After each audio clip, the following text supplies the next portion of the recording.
Hey guys, what's up? My name is Anthony. Welcome to another edition of B&A Sports Talk. So I'm recording again, finally. I'm still sick. Like, whenever I cough, my head just hurts.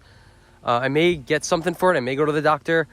But I'm like, it's a little bit too late now. I mean, I've been sick for about a week.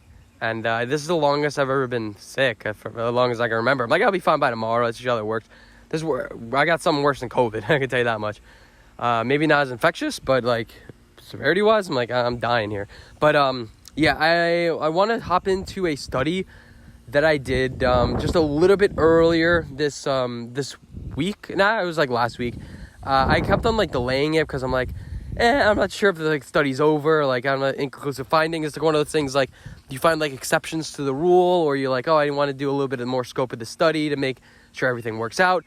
But I'm gonna cut to a clip now of me basically hopping on my computer and explaining the results of my study and everything like that. And I think it's really interesting. It has to do with the draft, has to do with player ages, and let's just hop to that now. All right, so these are the sheets. This is what's important. This is math. Basically, I did 2010, 2019, all drafted eligible players. Got this off of Pro Football Reference, approximate value. Okay. For anybody in this draft, 20 years old, Noah Benogany, he had 2. And you see the pattern, 21, 3.5, 22, 2.3. My update's ready to install, but I'll try tonight. 1.1, see how it's going down year after year. I tried to like do some weird graph stuff, but it wasn't working. It's a 65% increase, a decline. 21, 22, 2019, maybe it's a little bit of an outlier or something. I have to go all the way up, but I saw the same pattern, same trend for pretty much all these years. I need to order this. Start ascending. All right, here are the values. 21, 22 is down here. So 23 in this one saw a little bit of an increase. So you still see that it's increasing value. I don't know. This is just what I found. Now let's go to these. I did all these position players. Now let's go to 2018. What did we find? 20 at this age. You had Tremaine Evans and James Daniels, but here were 21, 22. Seeing the same trend. Big drop off to 24. 2017. Big drop off. You see that steady decline going on right there. 58% drop from 20 to, well, obviously Juju Smith-Schuster, Marcus Williams, whatever. That's a little bit of an outlier there. 2016. Saw the same values, 30 to, from all the same age drop. Then let's just go through the rest of the dates to show that I actually did the work. Here's a 2021. Look at the drop off, 24 to 14, 22 to 15. And then even dropping off to 24, 27 to 15. And obviously there are very few players, and like you can't really have outliers. It's due to lack of data. And we could combine the whole thing, but like it's different years, and it would kind of create a little bit more bias that way. But okay, 27 to 19, that's a little bit more. Then 21 to 22, see, that's still a drop-off. And even the player, who was that? Tyron Smith, there you go. Deion Lewis. Oh, that's weird. Okay, go Giants. Now let's go to position. Now the positions is where it gets interesting. Defensive backs, we see the normal curve, normal-ish, whatever. We can go with scientific things. We see the normal-ish curve that we saw, whatever. Offensive guards, though, there was only 5. This is all the data. I'm pretty sure this is from all the players drafted, so I sorted like ascending.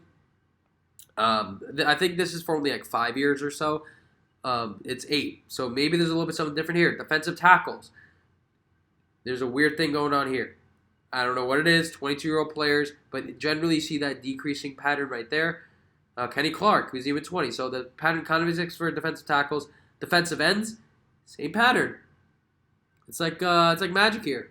Nick Bosa, we go through all the players. Josh Sweat, Chase Young, Leonard Williams, Johnny Ngakwe. I believe it only goes back to like 2014-ish. Because I feel like doing like all the ages.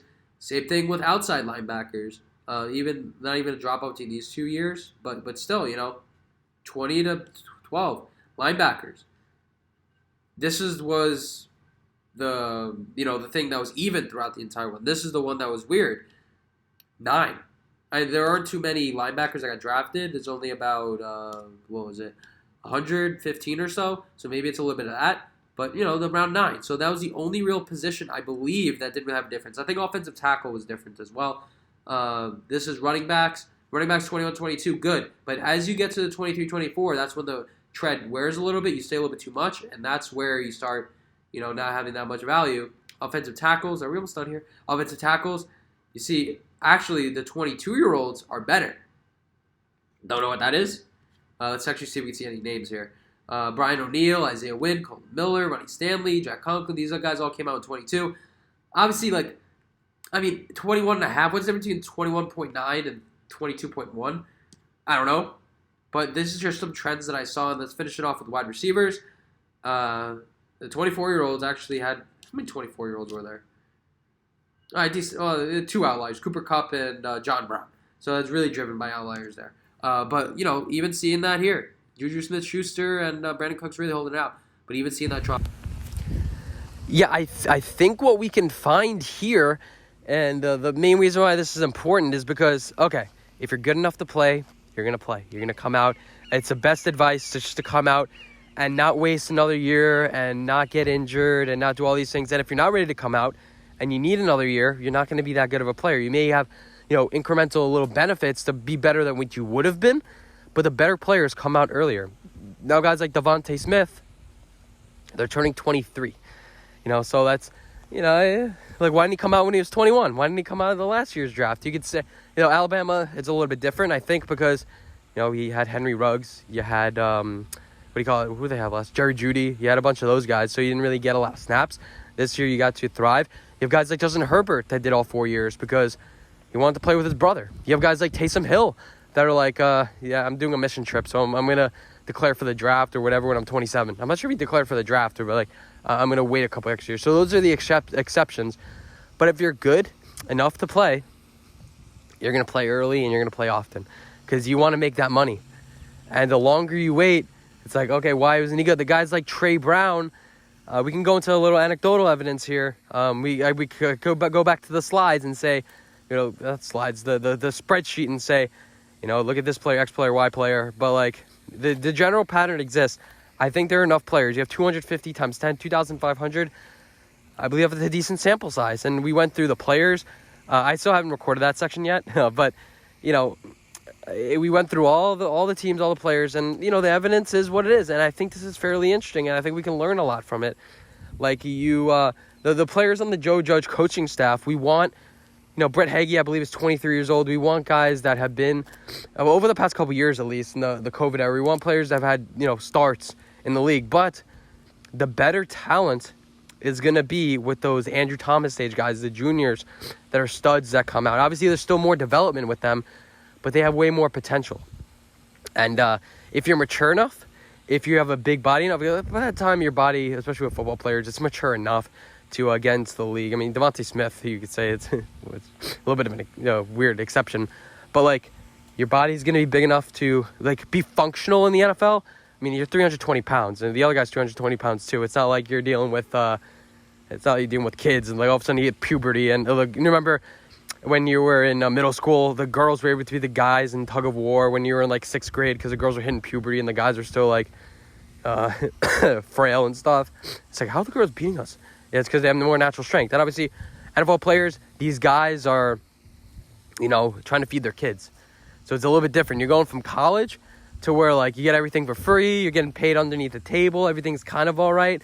You have a little bit of chip on your shoulder, but it's really, not that bad. Maybe your parents died or something. But then and in the NFL, it's oh, shit.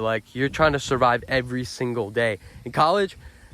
you are kind of motivated, but there's things you're still going for a degree. So it's even if this football thing doesn't work out, yes, I'll still do my sports management degree and maybe do something in that if I'm smart enough. And obviously there are cats that don't see that path because they realize I don't really want to pursue this 100%.